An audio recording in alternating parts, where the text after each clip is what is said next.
Hi my dear friends and my dear students, welcome to our YouTube channel Civil with Sudhir. So today in this video we are going to discuss the class 12, that is on the building material and construction, on the topic of mortar and the bitumen. First of all, like and comment and share this video to your all friends, and please join our Telegram channel, that is Civil with Sudhir, to get all the latest videos as well as the information regarding this. Right, let's begin friends.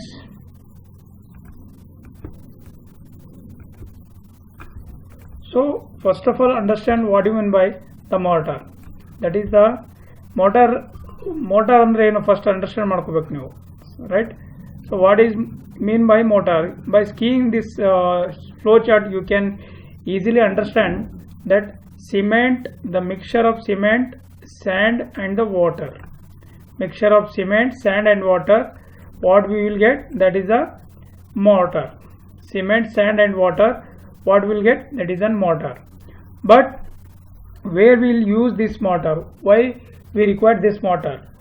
So when you are constructing the wall, ಇವಾಗ wall construction ಮಾಡ್ತಿರಲ್ಲ, so wall construction ಮಾಡುವಾಗ ಯಾವ type of material ನೀವು or select ಮಾಡ್ತಾ ಇದ್ದೀರಾ, whether you are selecting and brick or stone, right? So to fill up the joints, right, to fill up the joints where the thickness is very less, you can't pour the concrete, right? In that condition we have to use the mortar. That is a very very important point about the mortar. So it is a mixture of sand and binder cement, that is binder. Cement is in the form of binder, that is cement, or either it may be lime they are using, right? So with water it is applied as a paste which then set hard. Right? Simple definition of the mortar. So mortar is a cement, sand and water. So material used for preparation of the mortar, with term we call it as, that is a matrix, right? So material used for preparation of mortar we call it as matrix, and the aggregate used is termed as adulterates, right? Important point, adulterates, you have to remember this one, adulterates. Next is, what is the quality of sand we require to make a good quality of mortar, right? So to make a good quality of water, the quality of the sand should be free from organic matters. Okay, organic matter and the free ಇರಬೇಕು, right? ಯಾವುದೇ ತರ dust materials organic matters ಅದರಲ್ಲಿ ಇರಬಾರ್ದು. It should be well graded. Well graded ಬಗ್ಗೆ ನೀವು purely ನೀವು technically ತಿಳ್ಕೊಬೇಕಂದ್ರೆ ನೀವು ನಮ್ಮ ಜಿಯೋ ಟೆಕ್ನಿಕಲ್ ಸಬ್ಜೆಕ್ಟ್ನ ಸ್ವಲ್ಪ ಗೊತ್ತಿರಬೇಕು. ವೆಲ್ ಗ್ರೇಡೆಡ್ ಅಂದ್ರೆ ಏನು? ವೆಲ್ ಗ್ರೇಡೆಡ್ ಸ್ಯಾಂಡ್ ಅಂತೀವಲ್ಲ, well graded the sand, clay, silt particle ಈ ತರ ಇರ್ತಲ್ಲ, depends on the size of the particle. So it should be well graded. So no chemical salts that can be absorb water from the atmosphere. So ಇವಾಗ ನಾವು and ನ four ಮಾಡಿರ್ತಾರಲ್ಲ, ಅವಾಗ ಏನಂದ್ರೆ chemical ಯಾವುದೇ ತರದ್ದು ಏನೇ ಕೆಮಿಕಲ್ಸ್ ಅದು ಅಬ್ಸರ್ವ್ ಮಾಡ್ಕೋಬಾರ್ದು ಅಟ್ಮಾಸ್ಫಿಯರ್ ಇಂದ. ಯಾಕೆಂದ್ರೆ ಅಬ್ಸರ್ವ್ ಮಾಡಿದ್ರೆ ಏನಾಗುತ್ತೆ ಪ್ರಾಬ್ಲಮ್ ಅಂದ್ರೆ, ಯಾವಾಗ ನೀವು ಸ್ಯಾಂಡ್ ನ ಕನ್ಸ್ಟ್ರಕ್ಷನ್ ಅಲ್ಲಿ ಯೂಸ್ ಮಾಡಿದ್ರೆ, okay, when you are using the sand in a construction, what will happen, if that material absorb some chemicals from the atmosphere, either the properties of the sand as well as the mortar will changes. Due to that, what will happen, the cracks will appear on the joint, right? If the joint fails, the complete wall will fail. So that is a major issue we have to consider before going to select the quality of the sand. So these three are the major important points about the quality of sand when you are selecting a sand as a material for the cement mortar, right? So we will go to the next one. What is the functions of the mortar? Function ಏನೇನು ಇರುತ್ತೆ, function ಯಾವ್ದಾವ ಥರ ಇರುತ್ತೆ, ಏನೇನು ನಮ್ಮದು ಯಾವ್ಯಾವ ಪಾಯಿಂಟ್ಸ್ನ ನಾವು consider ಮಾಡಬೇಕು ಒಂದು ಮೋಟಾರ್ನ ಸೆಲೆಕ್ಟ್ ಮಾಡುವಾಗ. So bulk, first one bulk, second strength, third surface area, fourth one is shrinkage. ಇವು 4 ಪಾಯಿಂಟ್ನ ನಾವೇನು ಮಾಡಬೇಕಂದ್ರೆ, ನಾವು ಇಂಪಾರ್ಟೆಂಟ್ ಪಾಯಿಂಟ್ಸ್ ಅಂದ್ರೆ ಇದಕ್ಕೆ ಇಂಪಾರ್ಟೆನ್ಸ್ ಕೊಡ್ತೀವಿ ನಾವು ಸ್ವಲ್ಪ. ಇವು ಇಂಪಾರ್ಟೆಂಟ್ ಪಾಯಿಂಟ್ಸ್ ಇದೆ. So bulk is nothing but sand only controls the volume, not strength. ಇದು ಇಂಪಾರ್ಟೆಂಟ್. ಸೊ ನೋಡಿ, ಸ್ಯಾಂಡ್ ಯಾವಾಗಲೂ ವಾಲ್ಯೂಮ್ನ ನಮ್ದು ವಾಲ್ಯೂಮ್ ಅಷ್ಟೇ ನೋಡ್ಕೊಳ್ಳುತ್ತೆ. ಸ್ಟ್ರೆಂತ್ ಏನೇ ಇರುತ್ತಲ್ಲ ಅದು ನಮ್ದು cement, that is a binder ಏನಿದೆ, ಬೈಂಡರ್ ಆಸ್ ಅ ಸಿಮೆಂಟ್ ಇದೆ, ಅದು ಸ್ಟ್ರೆಂತ್ ನೋಡ್ಕೊಳ್ಳುತ್ತೆ. ಬಟ್ ವಾಲ್ಯೂಮ್ ಏನೇನು ಇರುತ್ತೋ ಅದು ಓನ್ಲಿ ಯಾವುದು ನಮ್ಮದು ಸ್ಯಾಂಡ್ ನೋಡ್ಕೊಳುತ್ತೆ. That is mortar. ಸ್ಟ್ರೆಂತ್ ಅಂದರೆ it will help in adjustment of the strength of the mortar that can be achieved by increasing or decreasing its proportion in the mortar. ನೋಡಿ, so ನಿಮಗೆ ಈಗ strength ಇದ್ರ ಮೇಲೆ depend ಇದೆ. ಇಲ್ಲಿ ನಾನು ಮೇಲ್ಗಡೆ ಪಾಯಿಂಟು ಇದಕ್ಕೂ ಡಿಫ್ರೆನ್ಸ್ ಇದೆ ಆಯ್ತಾ, ಕನ್ಫ್ಯೂಸ್ ಮಾಡ್ಕೊಬೇಡಿ.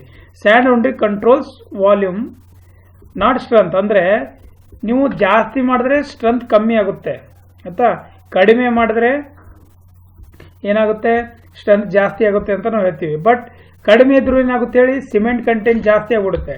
ಸೊ ಈ ಪ್ರಪೋರ್ಷನ್ನ ನಾವು ಮೇಂಟೈನ್ ಮಾಡಬೇಕು. Either it may be it should not be more or it should not be less. It should be in a medium or control manner. ಅದು ಇಂಪಾರ್ಟೆಂಟ್ ಪಾಯಿಂಟ್. ಸೊ ಸ್ಟ್ರೆಂತ್ಗೆ next surface area. So ಗೊತ್ತಾಯ್ತಲ್ಲ bulk ಮತ್ತು strength ಬಗ್ಗೆ. Surface area ಅಂದರೆ it can be use in layers thereby increase the surface area of over which mortar can be spread. Surface area ಅಂದರೆ ಏನಂದರೆ ಇವಾಗ layer ಮೇಲೆ ನೋಡಿ ಒಂದು ನಿಮಿಷ ಇಲ್ಲಿ ನಾನು ತೋರಿಸ್ತೀನಿ. ಇವಾಗ ಇದು ಥರ ಒಂದು ವಾಲ್ ಇದೆ ಅಂತ, ಇದಿಷ್ಟು ವಾಲ್ ಇದೆ, ಇದಕ್ಕೆ ನಮಗೆ ಪ್ಲಾಸ್ಟರಿಂಗ್ ಮಾಡೋದಿದೆ ಆಯಿತಾ. ಸೊ ಪ್ಲಾಸ್ಟರಿಂಗ್ ಯಾವತ್ತೂ ನಾವು 2 ಲೇಯರ್ಸಲ್ಲಿ ಮಾಡ್ತೀವಿ. We will do in 2 layers for plastering right. So layer by layer ನಾವು ಏನು ಮಾಡ್ತೀವಲ್ಲ, ಇದು ಕಂಪ್ಲೀಟ್ ಫಸ್ಟ್ ಒಂದು ಮಾಡಿಬಿಟ್ಟು ಆಮೇಲೆ ಮತ್ತೊಂದು ಲೇಯರ್, ಇದ್ರ ಮೇಲೆ ಮತ್ತೊಂದು ಲೇಯರ್ ಮಾಡ್ತೀವಲ್ಲ ರೈಟ್, ರೆಂಡರಿಂಗ್ ಲೇಯರ್ ಮತ್ತು ಫೈನಲ್ ಕೋಟಿಂಗ್ ಅಂತ ಏನು ಮಾಡ್ತೀವಲ್ಲ. ಸೊ ಅದೇ ಥರ ಇದು ಮೋಟಾರು ಏನು ಹೆಲ್ಪ್ ಮಾಡುತ್ತಂದರೆ ಒಂದು ಕೋರ್ಸ್ ಮೇಲೆ ಮತ್ತೊಂದು ಕೋರ್ಸು ಅಪ್ಲೈ ಮಾಡೋಕ್ಕೆ ಹೆಲ್ಪ್ ಆಗುತ್ತೆ. That is the surface area. ಮತ್ತು ಹೆಲ್ಪ್ ಮಾಡೋ ಆದಮೇಲೂ ಅದೇನು ಮಾಡುತ್ತೆ ಅಂದರೆ ಮ್ಯಾಕ್ಸಿಮಮ್ ಏರಿಯಾ ಕವರ್ ಮಾಡೋಕ್ಕೆ ಹೆಲ್ಪ್ ಮಾಡುತ್ತೆ. That is the main important point of the surface area. Bulk strength ಆದಮೇಲೆ that is the surface area. ನಮ್ದು ಏರಿಯಾ ಕವರ್ ಮಾಡೋಕ್ಕೆ ಯಾವುದು ಸ್ಯಾಂಡ್ ಇಂಪಾರ್ಟೆಂಟ್ ಪಾಯಿಂಟ್ ಇದೆ. ಸ್ಯಾಂಡ್ ನಮ್ಗೆ ಹೆಲ್ಪ್ ಮಾಡುತ್ತೆ. ಸಿಮೆಂಟ್ ಬರೀ ಸ್ಟ್ರೆಂತ್ ಬಗ್ಗೆ ನೋಡ್ಕೊಳ್ಳುತ್ತೆ. ಸ್ಯಾಂಡ್ ಏನು ಕೆಲಸ ಮಾಡುತ್ತೆ, ನಮ್ದು area surface area as well as ಎಷ್ಟು ವಾಲ್ಯೂಮ್ ನಾವು ಕನ್ವರ್ಟ್ ಮಾಡಬೇಕು, ಎಷ್ಟು ವಾಲ್ಯೂಮ್ ನಾವು ಕವರ್ ಮಾಡಬೇಕು, ಅದ್ರ ಮೇಲೆ ಡಿಪೆಂಡ್ ಇರುತ್ತೆ ಆಯಿತಾ. Next shrinkage. Next is shrinkage. Sand prevents shrinkage and cracks, so increases durability.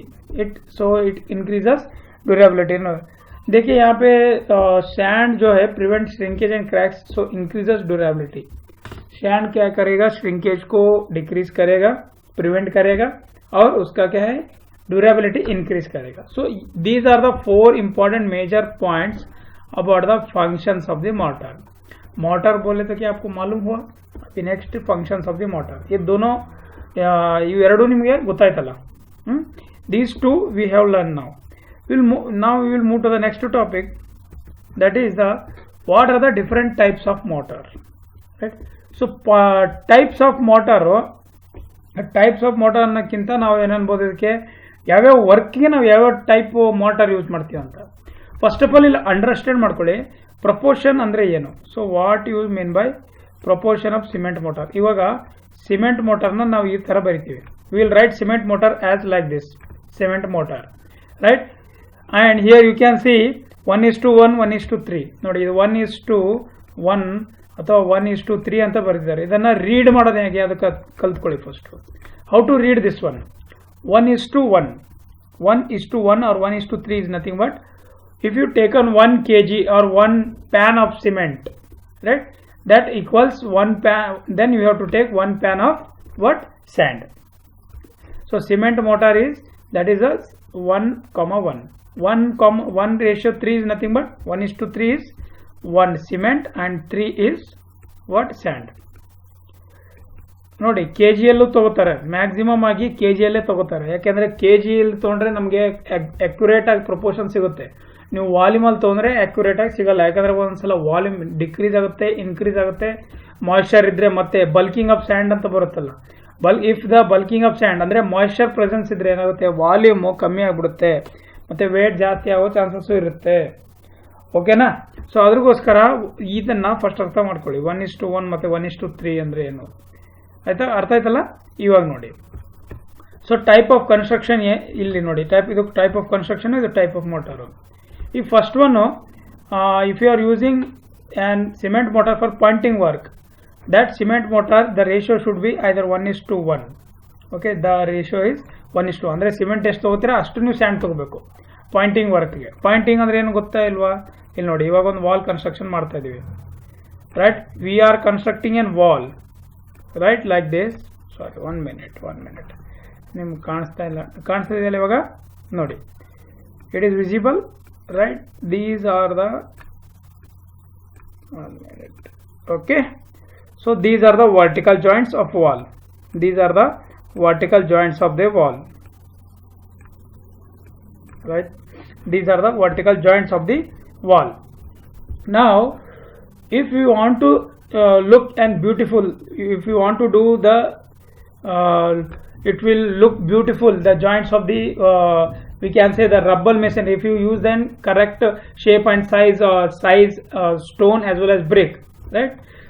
Most probably it will use for the stone masonry only, not for brick, right? The joints they will do some they will give some thickness ಕೊಟ್ಬಿಟ್ಟು ಒಂದು ಒಳ್ಳೆ beautiful look ಬರಂಗ್ ಮಾಡ್ತಾರೆ. ಅದನ್ನ ನಾವೇನಂತೀವಿ Poynting ಅಂತೀವಿ, ಸರಿನಾ? So Poynting ವರ್ಕ್ಗೆ 1:1 ಮತ್ತೆ ಅದೇ ಪಾಯಿಂಟಿಂಗು ಡ್ಯಾಮ್ ಯೂಸ್ ಮಾಡ್ತಾ ಇದ್ರೆ 1:3. Next is DPC, dam proof ಕೋರ್ಸ್ಗೆ ಸಿಮೆಂಟ್ ಮೋಟಾರ್ 1:2 ಯೂಸ್ ಮಾಡ್ತಾರೆ. ಅದೇ ಕಾಂಕ್ರೀಟ್ ಪೇಮೆಂಟ್ಗೆ 1:2. ಇದು ಕೇಳ್ಬೋದು ನೋಡಿ. ಓಕೆ, ಇದು ಇಂಪಾರ್ಟೆಂಟ್ ಇದೆ, ಯಾಕಂದ್ರೆ ಕಾಂಕ್ರೀಟ್ ಪೇಮೆಂಟ್ಗೆ ಯಾವ ಸಿಮೆಂಟ್ ಮೋಟಾರ್ ರೇಷಿಯೋ ಏನು ಯೂಸ್ ಮಾಡ್ತೀರಾ ಅಂತ ಕೇಳ್ತಾರೆ. ನೆಕ್ಸ್ಟ್ ಪ್ಲಾಸ್ಟರಿಂಗ್ಗೆ ಸಿಮೆಂಟ್ ರೇಷಿಯೋ 1:3. ಅದೇ ಲೈಮ್ ಮೋಟಾರ್ ಇತ್ತಂದ್ರೆ 1:2. ಆಯ್ತಾ? ಲೈಮ್ ಮೋಟಾರ್ ಅಂದ್ರೆ ಸಿಮೆಂಟ್ ಪ್ಲೇಸ್ ಅಲ್ಲಿ ಲೈಮ್ನ ಆಡ್ ಮಾಡ್ತಾರೆ. ಆಯ್ತಾ? ಸಿಮೆಂಟ್ ಪ್ಲೇಸ್ ಅಲ್ಲಿ ಲೈಮ್ನ ಆಡ್ ಮಾಡ್ತಾರೆ. Next masonry in superstructure, right? When you are using the mortar in masonry in superstructure, that is the cement mortar should be 1:3 and lime mortar should be 1:2. And next in masonry in foundation we will use cement mortar in 1:6 and lime mortar in 1:3. ಆಯ್ತಾ? So ಇದು ನಮ್ಮ types of mortar. These are the types of mortar with their proportion for different type of construction. Now tell me where you will use the different mortar. Just I have explained you. Okay, we can use for masonry work, we can use for foundation work, we can use for superstructure, right? Where the joints are required, right? Where the size is very less, in that condition we have to use the cement mortar. Not only cement mortar, we can use, depends on the lime mortar or any other mortar also. Now qualities of good mortar. Next ನೋಡಿ, qualities of good mortar ಏನೇನು ಇರಬೇಕು. ಒಂದು good quality motor ಅನ್ನಕ್ಕೆ ಏನೇನು qualities ಇರಬೇಕು. It should not affect the durability of the construction unit in which it comes in contact. ಅಂದ್ರೆ ಇವಾಗ sand use ಮಾಡ್ತಾ ಇದ್ದೀರಾ, you are using an sand as an binding, not an proportioning, ವಾಲ್ಯೂಮ್ಗೋಸ್ಕರ ಮಾಡ್ತಾ ಇದ್ದೀರಾ. ಅದು ಯಾವುದೇ ಬೇರೆ ಮಟೀರಿಯಲ್ ಜೊತೆ ಏನಂದ್ರೆ ಕಾಂಟ್ಯಾಕ್ಟ್ ಆದ್ಮೇಲೆ ಎಫೆಕ್ಟ್ ಆಗಬಾರ್ದು ಡ್ಯೂರಬಿಲಿಟಿ. ಅಂದ್ರೆ ಏನೇ ಪ್ರಾಪರ್ಟೀಸ್ ಚೇಂಜ್ ಆಗ್ಬಾರ್ದು. It should not change its properties when it is mix with the other materials. Cement ಜೊತೆ ಮಿಕ್ಸ್ ಮಾಡಿದ್ಮೇಲೆ ಯಾವುದೇ ಥರದ ಪ್ರಾಪರ್ಟಿ ಚೇಂಜ್ ಆಗಬಾರ್ದು. ಆಯ್ತಾ? ಆದರೆ ಏನಾಗುತ್ತೆ, ವಾಲ್ಯೂಮ್ ಚೇಂಜ್ ಆಗುತ್ತೆ, ಕ್ರ್ಯಾಕ್ ಆಗುತ್ತೆ, ಕಂಪ್ಲೀಟ್ ವಾಲ್ ಫೇಲ್ ಆಗೋ ಚಾನ್ಸಸ್ ಇರುತ್ತೆ. So this is the main reason we have to consider. ಅದು ಸಿಮೆಂಟ್, ಇದು ಮಾರ್ಟಾರ್ದು. ಸೆಕೆಂಡ್ ಒನ್ ನೋಡಿ, should be capable of bearing the design stresses. ಅಂದರೆ ಫಾರ್ ಎಕ್ಸಾಂಪಲ್, ಈ ಸೆಕೆಂಡ್ಗೆ ಒಂದು ಎಕ್ಸಾಂಪಲ್ ಕೊಡ್ತೀನಿ ನೋಡಿ. ಇದೊಂದು ವಾಲ್ ಕನ್ಸ್ಟ್ರಕ್ಷನ್ ಮಾಡ್ತಾ ಇದ್ದೀರಾ, ರೈಟ್? ವಾಲ್ ಕನ್ಸ್ಟ್ರಕ್ಷನ್ ಮಾಡ್ತಾ ಇರುವಾಗ ಈ ಥರದ್ದೇನು ವಾಲ್ ನೀವು ಕನ್ಸ್ಟ್ರಕ್ಷನ್ ಮಾಡ್ತಾ ಇದ್ದೀರಲ್ಲ, ಸೊ ಇದ್ರ ಮೇಲೆ ಡಿಸೈನ್ ಲೋಡು, ನಾವು ಎಷ್ಟು ಡಿಸೈನ್ ಲೋಡು ಕ್ಯಾಲ್ಕುಲೇಟ್ ಮಾಡಿರ್ತೀವಿ, design load, what is the load they are applying on this wall, it should take that load. It should take that load, that we can say that is either it may be dead load or live load. ಆಯ್ತಾ? Dead load ಇರ್ಬೋದು ಅಥವಾ live load ಇರ್ಬೋದು. ಅದನ್ನ ಇದು ತಗೊಳಕ್ಕೆ withstand ಮಾಡಬೇಕು, right? Next one, so first point ಆಯ್ತು, second ಆಯ್ತು, third one, it should offer higher water tightness. ಅಂದ್ರೆ ಒಂಥರ ವಾಟರ್ ಅಬ್ಸರ್ವ್ ಮಾಡಬಾರ್ದು. ಮಳೆ ಬಂದರೂ ವಾಟರ್ ಅಬ್ಸರ್ವ್ ಮಾಡಿದ್ರೆ ಏನಾಗುತ್ತೆ, ಮಾಯ್ಶ್ಚರ್ ಇಟ್ಕೊಂಡ್ಬಿಟ್ರೆ ಅದು ಡ್ಯಾಂಪ್ ಆಗಿಬಿಡುತ್ತೆ. It will become damp. When the material is damp, if you apply the load, it will not take that load, right? Suddenly it will fail. So ಇದನ್ನು point important ಇದೆ ನೋಡಿ, ಈ point. Next one, it should be cheap, durable and easily workable. ಅಂದ್ರೆ ಈಸಿಯಾಗಿ work ಮಾಡಕ್ ಬರಬೇಕು, ಮತ್ತೆ ಚೀಪಾಗಿ available ಆಗಬೇಕು, ಡ್ಯೂರಬಲ್ ಇರಬೇಕು. ಜಾಸ್ತಿ ಕಾಸ್ಟ್ಲಿ ಇದ್ರೂ ಯೂಸ್ ಮಾಡೋಕ್ಕಾಗಲ್ಲ, ಮತ್ತೆ ಈಸಿಲಿ ವರ್ಕೇಬಲ್ ಇಲ್ಲ ಅಂದ್ರೂ ಮಾಡಕ್ ಆಗಲ್ಲ. So this is about the qualities of good motor. So ಈ ಟಾಪಿಕ್ ಕ್ವಾಲಿಟೀಸ್ ಏನಂದ್ರೆ ಮೋಟಾರು ಏನೇನು ಓದಿದ್ರೆ ನೋಡಿ, ಇಲ್ಲಿ ತಿಳ್ಕೊಳ್ಳಿ ನೀವು. ಸೊ ಮಾರ್ಟರು ಮತ್ತು ಅದರ ಡೆಫಿನೇಷನ್ನು, ಮ್ಯಾಟ್ರಿಕ್ಸ್ ಅಂದ್ರೆ ಏನು, ಅಲ್ಡರಲ್ಸ್ ಅಂದ್ರೆ ಏನು, quality of sand, functions of mortar, types of mortar, qualities of good mortar. ಆಯ್ತಾ. Next bitumen. Bitumen is nothing but, bitumen ಅಂದ್ರೆ ಏನ್ರಿ, it is a mixture of tar and asphalt. Two main bituminous material. ಇವು ಎರಡು bitumen material ಇದೆ, tar ಮತ್ತೆ asphalt, two main bitumen material. And asphalt also known as bitumen. So ಆಸ್ಫಾಲ್ಟ್ಗೆ ನಾವು bitumen ಅಂತ ಕರಿತೀವಿ. ಇಟ್ ಈಸ್ ಎ ಸ್ಟಿಕ್ಕಿ ಅಂದ್ರೆ ಸ್ವಲ್ಪ ಜಿಗಟಾಗಿರುತ್ತೆ, black and highly viscous liquid semi solid form of petroleum. It is a by product ಅನ್ಬೋದು, by product of petroleum. ಆಯ್ತಾ. Asphalt is an by product of petroleum. So ನೀವು ನೋಡಿರ್ಬೋದು, ಬಿಟಮನ್ ರೋಡಲ್ಲಿ construction ಮಾಡ್ತಾ ಇರಲ್ಲ, ಸೇಮ್ ನೀವು ನೋಡಿರ್ಬೋದು. ಆಯ್ತಾ. ಅದು ಬಿಟಮನ್ ಇರುತ್ತೆ, ಆಸ್ಫಾಲ್ಟ್ ಇರುತ್ತೆ. ಇವಾಗ ನಿಮಗೆ ಅರ್ಥ ಆಗುತ್ತೆ, ಈ ವಿಡಿಯೋ ನೋಡಿ ಗೊತ್ತಾಗುತ್ತೆ. Next is bitumen obtained by distillation of crude petroleum ಇಂದ ಬರುತ್ತೆ. And naturally available in asphalt, naturally available ಇರುತ್ತೆ. ಅಂತ ಆಸ್ಫಾಲ್ಟ್ ಬೇರೆ, ಬಿಟಮನ್ ಬೇರೆ, ಅಂದ್ರೆ ಅದ್ರ ಡೆಫಿನೇಷನ್ ಬೇರೆ ಬೇರೆ. ಯೂಸ್ ಎರಡನ್ನ ಕಂಬೈನ್, ನಾವು ಟಾರ್ ಮತ್ತೆ ಆಸ್ಫಾಲ್ಟ್ ಹೆಂಗ್ ಕಂಬೈನ್ ಮಾಡಿದ್ರೆ ಬರುತ್ತಲ್ಲ, ಸೊ ಅದು ಬಿಟಮನ್ ಮತ್ತೆ asphalt. Coal tar is a thick dark liquid. ನೋಡಿ, ಟಾರ್ ಬೇರೆ, ಬಿಟಮನ್ ಬೇರೆ, ಆಸ್ಫಾಲ್ಟ್ ಬೇರೆ. ಆಯ್ತಾ. ಕನ್ಫ್ಯೂಸ್ ಮಾಡ್ಕೊಳ್ಳಿ. Coal tar is a thick dark liquid which is by product of the production of coal gas from the coal. ಅಂದ್ರೆ ಕೋಲ್ನ without air, ಆಯ್ತಾ, ಅದನ್ನ ಏನಂತಾರೆ ಹೀಟ್ ಮಾಡಿದಾಗ ನಮ್ಗೇನು ಟಾರ್ ಸಿಗುತ್ತಲ್ಲ, ಅದನ್ನ ನಾವು ಕೋಲ್ ಟಾರ್ ಅಂತೀವಿ. ಆಯ್ತಾ. First of all we have understood what is bitumen, right, obtained by distillation of crude petroleum and asphalt and tar. Next one, sorry. So bitumen is a naturally occurring bitumen. It contains inorganic material. ನೋಡಿ, inorganic material ಅಂದ್ರೆ calcareous and siliceous materials. ಆಯ್ತಾ. So calcareous ಸಿಲಿಸಿಯಸ್ ಅಂದ್ರೆ ಒಂದೊಂದ್ಸಲ ಯಾವುದೇ ತರ calculations, lime, basilica, ಯಾವುದು ಸಿಲಿಸಿಯಸ್ material ಅಲ್ಲಿ ಏನೇನೇ ಇರುತ್ತಲ್ಲ ಅದು ಪ್ರೆಸೆನ್ಸ್ ಇರ್ಬೋದು. ಇನ್ಆರ್ಗಾನಿಕ್ ಇದ್ರೆ, ಆರ್ಗಾನಿಕ್ ಇದ್ರೆ compose of carbon and hydrogen. ನೋಡಿ, ಇಂಪಾರ್ಟೆಂಟ್ ಪಾಯಿಂಟ್. ಇನ್ಆರ್ಗಾನಿಕ್ ಇದ್ರೆ ಇದು, ಆರ್ಗಾನಿಕ್ ಇದ್ರೆ ಕಾರ್ಬನ್ ಮತ್ತೆ ಹೈಡ್ರೋಜನ್ ಪ್ರೆಸೆನ್ಸ್ ಇರುತ್ತೆ ಅಂತ ಹೇಳ್ತಾ ಇದೀವಿ. ಆಯ್ತಾ. ಇವಾಗ ನೋಡಿ, important, bitumen can be classified as in 2 types. Right. Bitumen ಅನ್ನು ನಾವು 2 ಟೈಪ್ ಅಲ್ಲಿ ಡಿವೈಡ್ ಮಾಡ್ತೀವಿ. ಒಂದು ಪೇವಿಂಗ್ ಗ್ರೇಡ್ ಬಿಟಮನ್, ಮತ್ತೊಂದು ಇಂಡಸ್ಟ್ರಿಯಲ್ ಗ್ರೇಡ್ ಬಿಟಮನ್. ಸೊ ಪೇವಿಂಗ್ ಗ್ರೇಡ್ ಬಿಟಮನ್ ಅಂದ್ರೆ ಇದು ಎಲ್ಲಿ ಯೂಸ್ ಮಾಡ್ತೀವಿ ಅಂದ್ರೆ use for construction of roads and payments. Roads ಮತ್ತೆ ಪೇಮೆಂಟ್ಸ್ಗೆ ಕನ್ಸ್ಟ್ರಕ್ಷನ್ಗೆ ಇದೇ ಯೂಸ್ ಮಾಡ್ತಾರೆ. ನೋಡಿ, ಈ ಕ್ವಶನ್ ಕೇಳ್ಬೋದು, ರೋಡ್ ಕನ್ಸ್ಟ್ರಕ್ಷನ್ ಅಲ್ಲಿ ಯೂಸ್ ಮಾಡೋ ಬಿಟಮನ್ ಯಾವುದು ಅಂತ. ಪೇವಿಂಗ್ ಗ್ರೇಡ್ ಬಿಟಮನ್ ಅನ್ಬೋದು. ಮತ್ತೆ ಇಂಡಸ್ಟ್ರಿಯಲ್ ಗ್ರೇಡ್ ಬಿಟಮನ್ ನ waterproof of structure and industrial floors, ಅದ್ರಗೋಸ್ಕರ ನಾವು ಇಂಡಸ್ಟ್ರಿಯಲ್ ಗ್ರೇಡ್ ಬಿಟಮನ್ ನ ಯೂಸ್ ಮಾಡ್ತೀವಿ.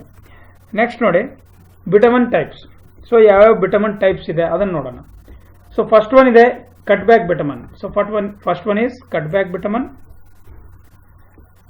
Cut back bitumen is nothing but it is obtained by blending asphaltic bitumen and liquid distillate of coal tar or petroleum. ಏನಂತಂದ್ರೆ blending ಅಸ್ಫಾಲ್ಟಿಕ್ ಬಿಟಮನ್ liquid distillation ಮಾಡ್ತಾರೆ. ಆಯ್ತಾ. ಅಂದ್ರೆ ಇದು ಒಂದು ಸಾಲಿಡ್ ಫಾರ್ಮ್ ಇಂದ ಲಿಕ್ವಿಡ್ ಫಾರ್ಮ್ಗೆ ಕನ್ವರ್ಟ್ ಮಾಡ್ಕೋತಾರೆ. ರೈಟ್. ಅಸ್ಫಾಲ್ಟಿಕ್ ಬಿಟಮನ್ ಒನ್ ಟೈಪ್ ಇರುತ್ತೆ. ಸೊ ಇದನ್ನ ಎಲ್ಲಿ ಯೂಸ್ ಮಾಡ್ತಾರೆ? It is use in road construction and soil stabilisation. Soil stabilisation ಅಂದ್ರೆ ಗೊತ್ತಾ ಇಲ್ವಾ? ನೋಡಿ, ಸಾಯಿಲ್ ಸ್ಟೆಬಿಲೈಸೇಷನ್ ಅಂದ್ರೆ ಇವಾಗ ಒಂದು ಸಾಯಿಲ್ ಪ್ರೆಸೆನ್ಸ್ ಇದೆ ಎಲ್ಲೊಂದು, ಒಂದ್ ಕಡೆ ಸ್ಟ್ರೆಂತ್ ಜಾಸ್ತಿ ಇರುತ್ತೆ, ಅದ್ರ ಶಿಯರ್ ಸ್ಟ್ರೆಂತ್ ಅಂತ ಅಂತೀವಲ್ಲ ಸಾಯಿಲ್ದು. ಒಂದ್ ಕಡೆ ಏನಂತಾರೆ ಶಿಯರ್ ಸ್ಟ್ರೆಂತ್ ಚೆನ್ನಾಗಿರುತ್ತೆ, ಒಂದ್ ಕಡೆ ಶಿಯರ್ ಸ್ಟ್ರೆಂತ್ ಚೆನ್ನಾಗಿರಲ್ಲ. ಬಟ್ ಆ ಸಾಯಿಲ್ದು ನಿಮ್ದು ಶಿಯರ್ ಸ್ಟ್ರೆಂತ್ ಇನ್ಕ್ರೀಸ್ ಮಾಡೋದಿದೆ. ಅವಾಗ ಏನಂದ್ರೆ ಸಾಯಿಲ್ನ ಸ್ಟೆಬಿಲೈಸ್ ಮಾಡ್ತಾರೆ, ಸಮ್ ಮಟೀರಿಯಲ್ ಯೂಸ್ ಮಾಡ್ತಾರೆ. ಯಾವುದೇ ಟೈಪ್ ಒಂದು ಮಟೀರಿಯಲ್, ಅದರ ಬಿಟಮನ್, ಇದು ಟಾರು ಬಿಟಮನ್ ಬೇರೆ ಟೈಪ್ ಏನೋ ಮಿಕ್ಸ್ ಮಾಡಿ ಅದರ ಶಿಯರ್ ಸ್ಟ್ರೆಂತ್ ಇನ್ಕ್ರೀಸ್ ಮಾಡ್ತಾರೆ. ಅದಕ್ಕೆ ನಾವು ಸಾಯಿಲ್ ಸ್ಟೆಬಿಲೈಸೇಷನ್ ಅಂತೀವಿ. ಆಯ್ತಾ, ಗೊತ್ತಾಯ್ತಲ್ಲ? ಕಟ್ ಬ್ಯಾಕ್ ಬಿಟಮನ್, ಸಾರಿ ಬ್ಯಾಟ್ ಅಂತ ಬರ್ತಾ ಇದೆ, ಸಾರಿ. Plastic bitumen. ಸೊ ಪ್ಲಾಸ್ಟಿಕ್ ಬಿಟಮನ್ ಅಂದ್ರೆ ಏನು? So it contains A thinner material and suitable inert filler material. ಆಯ್ತಾ. ಥಿನ್ನರ್ ಅಂದ್ರೆ ಒಂದು ಟೈಪ್ ಇದು. ಪ್ಲಾಸ್ಟಿಕ್ ಅಂದ್ರೆ ನಾವು ಆರಾಮಾಗಿದ್ನ ಫಿಲ್ ಮಾಡ್ಬೋದು ಎಲ್ಲ ಇದ್ರೆ ಲಿಕ್ವಿಡ್ ಫಾರ್ಮ್ ಅಲ್ಲಿ. ರೈಟ್. ಸೊ ಥಿನ್ನರ್ ಮಟೀರಿಯಲ್, ನೀವು ಪೇಂಟ್ಸ್, ವಾರ್ನಿಶ್, ಡಿಸ್ಟೆಂಪರ್ ಓದುವಾಗ ನಾನು ಮತ್ತೆ ಹೇಳ್ಕೊಡ್ತೀನಿ ಥಿನ್ನರ್ ಮಟೀರಿಯಲ್ ಅಂದ್ರೆ ಏನು ಅಂತ. ಸೊ ಇದನ್ನು ಫಿಲ್ಲರ್ ಮಟೀರಿಯಲ್ ಆಗಿ ಯೂಸ್ ಮಾಡ್ತಾರೆ. ಸೊ ಇನರ್ಟ್ ಫಿಲ್ಲರ್ ನೋಡಿ 40 to 45% ವರೆಗೆ ಯೂಸ್ ಮಾಡ್ತಾರೆ. ಅಂದರೆ ಇವಾಗ ಫಾರ್ ಎಕ್ಸಾಂಪಲ್ ಇದು ಬಿಟಮಿನ್ ಇದೆ, ಈ ಬಿಟಮನ್ನು ಒಂದು ಬ್ಯಾರಲಲ್ಲಿ ಬಿಟಮನ್ ತೊಗೊಂಡ್ಬಿಟ್ರೆ ಒಂದು ಬಕೆಟ್ ಬ್ಯಾರಲಲ್ಲಿ ಇದನ್ನು ಪ್ಲಸ್ ನೋಡಿ ಇಲ್ಲಿ ಏನು ಮಾಡ್ತಾರೆ, ಅದನ್ನು ಫಿಲ್ಲರ್ ಮಟೀರಿಯಲ್ ಯೂಸ್ ಮಾಡ್ತಾರೆ. ಮತ್ತೆ ಆ ಫಿಲ್ಲರ್ ಮಟೀರಿಯಲ್ ನೀವು 100 kg ಇದು ತೊಗೊಂಡ್ರೆ ಇದ್ರದ್ದು 40%. You have to take 40% of filler. ಇದು filler, this is filler. Sorry ಬರೆಯೋಕ್ಕಾಗ್ತಿಲ್ಲ, ಟ್ರೈ ಮಾಡ್ತಾ ಇದ್ದೀನಿ. ಫಿಲ್ಲರ್. ಸೊ ಇದು 45%. ಅವಾಗ ನಿಮಗೇನು ಸಿಗುತ್ತೆ, plastic bitumen. You will get plastic bitumen. So quantity of ಆಯ್ತಲ್ಲ, it is use for stopping the leakage of the joints, filling the cracks in the masonry. Filling the cracks in the masonry, crack ಮತ್ತು leakage of the joints. Very very important ನೋಡಿ, ಯಾಕಂದರೆ ಇದನ್ನು ಪಾಯಿಂಟಾಗಿ ಇಟ್ಕೊಂಡು ಎಕ್ಸಾಮಲ್ಲಿ ನಿಮಗೆ ಕೇಳ್ತಾರೆ ಯಾವ ಟೈಪ್ ಆಫ್ ಬಿಟಮನ್ ಯೂಸ್ ಮಾಡ್ತಾರೆ ಅಂತ ಕೇಳ್ತಾರೆ. ಇದನ್ನು ಕರೆಕ್ಟಾಗಿ ನೆನಪಿಟ್ಕೊಳ್ಳಿ, ಪ್ಲಾಸ್ಟಿಕ್ ಬಿಟಮನ್ ಯೂಸ್ ಮಾಡ್ತಾರೆ. Right, next question. ಒಂದು ನಿಮಿಷ. ಬ್ಲೋ ಬಿಟಮನ್. ಸೊ ಬ್ಲೋ ಬಿಟಮನ್ ಅಂದ್ರೇನು, ಸ್ವಲ್ಪ ನೇಮ್ ನಿಮ್ಮ ಹೆಸರಲ್ಲೇ ಗೊತ್ತಾಗ್ತಿದೆಯಲ್ಲ. ಸಾರಿ ಹಾಂ, ಹೆಸರಲ್ಲೇ ಗೊತ್ತಾಗ್ತಿದೆ ನೋಡಿ. ಒಂದು ನಿಮಿಷ, ತೊಂದರೆ ಕೊಡ್ತಾ ಇದೆ ಇದು. ಸೊ ಬ್ಲೋ ಬಿಟಮನ್ ಅಂದರೆ, so air is pass under high pressure at high temperature through bitumen. ಅಂದರೆ ಒಂದು ಗಾಳಿ ಜೋರಾಗಿರೋ ಗಾಳಿ ಹೈ ಪ್ರೆಷರ್ ಮತ್ತು ಹೈ ಟೆಂಪರೇಚರಲ್ಲಿ ಫ್ಲೋ ಮಾಡ್ತಾರೆ. ಅವಾಗ ಏನಾಗುತ್ತೆ ಏನಂದರೆ, ಒಂದು ಕಡೆಯಿಂದ ಯಾವುದೇ ಸಾಲಿಡ್ ಅಂದರೆ ಸ್ಪೆಸಿಫಿಕ್ ಗ್ರಾವಿಟಿ ಯಾವುದು ಜಾಸ್ತಿ ಇರುತ್ತೆ ಅದು ಒಂದು ಕಡೆ ಆಗುತ್ತೆ, ಕಡಿಮೆ ಇರೋದು ಇದು ಆಗುತ್ತೆ. ಆಯಿತಾ, ಅದರಿಂದ ಏನಾಗುತ್ತೆ ಅಂದರೆ ಅದು ಒಂದು ಟೈಪ್ ಆಫ್ ಲಿಕ್ವಿಡಿಂದ ಸಾಲಿಡಿಂದ ಸೆಮಿ ಸಾಲಿಡ್ಗೆ ಕನ್ವರ್ಟ್ ಆಗುತ್ತೆ. Right, so it can be use for roofing, DPC, manufacturing of pipe asphalt and joint fillers as heat insulating material. Heat insulating material ನಂತರ ಇದನ್ನು ಯೂಸ್ ಮಾಡ್ತಾರೆ ಬ್ಲೋ ಬಿಟಮನ್ಗೆ. Next one, bitumen emulsion. Emulsion ಅಂತಂದರೆ ಒಂದು type of paint ಇರೋ ಥರ, ನಮ್ಮ bitumen paint ಇದ್ದಂಗೆ. It will make bitumen to liquid product. ಇದು ಲಿಕ್ವಿಡ್ ಪ್ರಾಡಕ್ಟ್ ಆಗಿ ಇದನ್ನು ಇದು ಮಾಡ್ತಾರೆ, ಯೂಸ್ ಮಾಡ್ತಾರೆ. ಸೊ ಇದನ್ನೇನು ಮಾಡ್ತಾರೆ, ಫಾರ್ ಏನಾದರೂ ಒಂದು ಬಕೆಟು ಇಲ್ಲ ಬ್ಯಾರಲ್ ಇರುತ್ತಲ್ಲ, ಸೊ ಇದರಲ್ಲಿ ಅಂದರೆ ನಿಮ್ಮದು ಫುಲ್ಲು ಒಂದು ಪ್ಯಾಕ್ಡ್ ಬಿಟಮನ್ ಇರುತ್ತಲ್ಲ, ಇದೆಲ್ಲ ಕೆಳಗಡೆ ಫೈರ್ ಮಾಡ್ತಾರೆ. ಫೈರ್ ಮಾಡಿ ಇದನ್ನು ಏನಂತಾರೆ, ಇದಕ್ಕೆ ಹೀಟ್ ಮಾಡ್ತಾರೆ. ಹೀಟ್ ಮಾಡಿದ್ಮೇಲೆ ಇದು ಲಿಕ್ವಿಡ್ ಫಾರ್ಮ್ಗೆ ಕನ್ವರ್ಟ್ ಆಗುತ್ತೆ.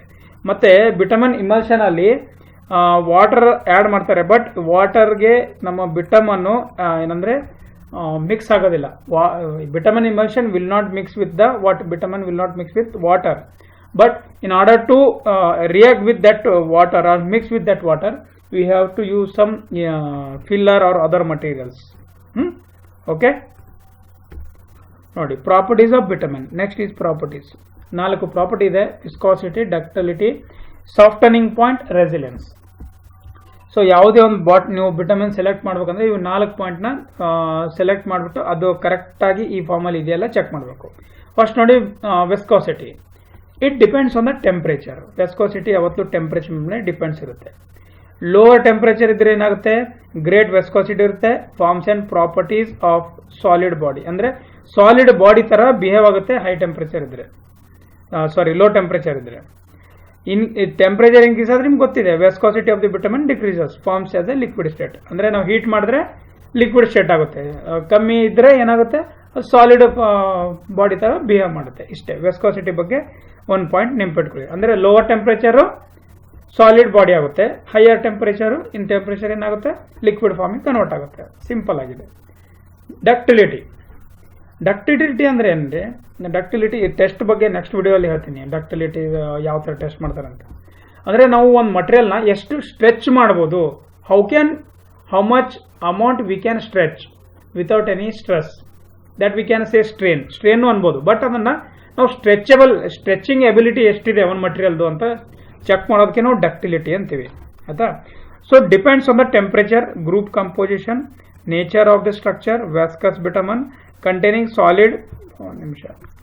solid paraffin at low temperature are very ductile. ಆಯ್ತಾ. ಸೊ ಇದು ವಿಸ್ಕಸ್ ಬಿಟಮನ್ ಕಂಟೈನಿಂಗ್ ಸಾಲಿಡ್ ಪ್ಯಾರಫಿನ್, ಏನೋ ಪ್ಯಾರಫಿನ್ ಅದು ಇದ್ದರೆ ಏನಾಗುತ್ತೆ, ವೆರಿ ಡಕ್ಟೈಲ್ ಆಗಿಬಿಡುತ್ತೆ. ಸೊ ಇದು ಜಾಸ್ತಿ ಡಕ್ಟೈಲ್ನೂ ಆಗಬಾರ್ದು. ಅಂದರೆ ಸ್ಪ್ರೆಡ್ಡಿಂಗ್ ಕೆಪಾಸಿಟಿ ನಾವು ಇದ್ರ ಮೇಲೆ ಡಿಸೈಡ್ ಮಾಡ್ಬೋದು, ಡಕ್ಟಿಲಿಟಿ ಮೇಲೆ ಎಷ್ಟು ಏರಿಯಾ ಕವರ್ ಮಾಡುತ್ತೆ ನಮ್ಮ ಬಿಟಮನ್ ಅಂತ. ಸಾಫ್ಟನಿಂಗ್ ಪಾಯಿಂಟ್ ಅಂದರೆ ಎಷ್ಟು ಡಿಗ್ರಿ ನಾವು if we given how much degree Celsius heat to an specific bitumen and it will melt or it will become an liquid. That point we call it as an softening point. Bitumen needs specific fluidity before specific application. ಅಂದರೆ ನಾವು ಎಷ್ಟು degree ವರೆಗೆ heat ಮಾಡಬೇಕು ಅದನ್ನು ನಮ್ಗೆ ಗೊತ್ತಿರಬೇಕು ಮೊದಲೇ. ಆದರೆ it may be 100 to 120 degree Celsius ಆಯಿತಾ. 100 to 120 ಆ್ಯಕ್ಚುಲಿ ಮಾಡ್ತಾರೆ. Resilience is capable of absorbing shocks and accommodate itself to movement in structure due to temperature, settlement or shrinkage ಆಯ್ತಾ. ರೆಸಿಲೆನ್ಸ್ ಅಂದರೆ ಶಾಕ್ ಅಬ್ಸರ್ವ್ ಮಾಡುತ್ತಾ ಇಲ್ವಾ ಆಯ್ತಾ. ಮತ್ತೆ ಇದು movement, ಅದ್ರ ಮೇಲೆ ಮೂವ್ಮೆಂಟ್ ಆದರೆ ವಿತ್ ಟೆಂಪ್ರೇಚರ್ ಅದು ತಡ್ಕೊಳುತ್ತಾ ಇಲ್ವಾ. ಯಾಕೆ ನೋಡಿ, ಎಲ್ಲೋ ನೀವು ರೋಡ್ಸ್ ಅಲ್ಲೆಲ್ಲ ನೋಡಿರ್ತೀರ, ಬಿಟಮನ್ ಅದು ಯೂಸ್ ಮಾಡಿದ್ಮೇಲೆ ಹೈ ಟೆಂಪ್ರೇಚರ್ ಆದರೆ ಲೋಡ್ ಬಿದ್ದರೆ ಏನಾಗುತ್ತೆ, ಅದು ಡಿಸ್ಪರ್ಸ್ ಆಗಿಬಿಟ್ಟು ಏನಂದ್ರೆ ಆ ಲೇಯರಿಂದ ಹೊರಗಡೆ ಬಂದ್ಬಿಡುತ್ತೆ. ಸೊ ಇದು ಅದು ಪ್ರಾಪರ್ಟಿಗೆ ನಾವು ರೆಸಿಲೆನ್ಸ್ ಅಂತೀವಿ. ಓಕೆ, ಸೊ ನೋಡಿ ಫ್ರೆಂಡ್ಸ್, ಇದು ನಮ್ಮ ವಿಡಿಯೋಲಿ ಪ್ರಾಪರ್ಟೀಸು ಎಲ್ಲ ಡಿಸ್ಕಸ್ ಮಾಡಿದ್ದೀನಿ. Thank you and my dear students. ನೋಡಿ, ಎಲ್ಲರೂ ಲೈಕ್, ಕಮೆಂಟ್, ಶೇರ್ ಮಾಡಿ. ಇದೇ ಥರ ವಿಡಿಯೋ ತರ್ತಾ ಇರ್ತೀನಿ. ಒಂದೊಂದು ಸಲ ಮಿಸ್ ಆಗಿದೆ, ನಿನ್ನೆ ಮಿಸ್ ಆಗಿತ್ತು, ಸಾರಿ. ಆದರೆ ಡೈಲಿ ಕಂಟಿನ್ಯೂ ಮಾಡ್ತೀನಿ ನಾನು. ಸ್ವಲ್ಪ ಏನೇನೋ ಪ್ರಾಬ್ಲಮ್ ಇದೆ, ನಿಮಗೋಸ್ಕರನೇ ಎಲ್ಲ ವಿಡಿಯೋ ಮಾಡ್ತಾ ಇದ್ದೀನಿ ಆಯಿತಾ. ಏನು ಭಯ ಪಡಬೇಡಿ, ನನ್ನ ಕೈಯಿಂದ ಎಷ್ಟಾಗುತ್ತೆ ಅಷ್ಟು ನಾನು ಹೆಲ್ಪ್ ಮಾಡ್ತಾ ಇದ್ದೀನಿ. Right, so please like, comment and share our videos. Thank you.